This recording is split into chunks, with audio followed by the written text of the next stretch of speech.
Good morning Holi spirit. ప్రియులారా, ఈరోజు దేవుని స్వరమును విన్నారా? పరిశుద్ధాత్మతో మన ప్రతిదినము అద్భుతమే.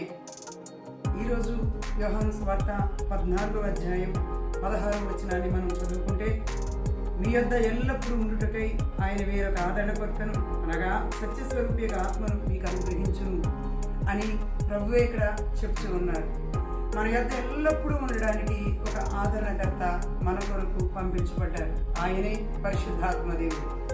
యెషయా 66:13లో దేవుడు ఇలా చెప్పుచున్నాడు, ఒకని తల్లి వాణిని ఆదరించినట్లుగా నేను మిమ్మల్ని ఆదరించదును. అవును ప్రియులారా, మనల్ని ఆదరించే తల్లే మన పరిశుద్ధాత్మ దేవుడు. మనకు బోధించే తండ్రే మన పరిశుద్ధాత్మ దేవుడు. దేవుని యొక్క స్వరమును విని మనం ఆదరించబడదుము గాక. ఆదరణ కొరకు బయట మనం వెతకవలసిన అవసరం లేదు, కానీ ఆదరణకర్త అయిన స్వరం మనలో నుండే మనలను బలపరుస్తూ ఉంది. దేవుని స్వరమును మనం అందరము కూడా విందుము గాక. ఆమేన్.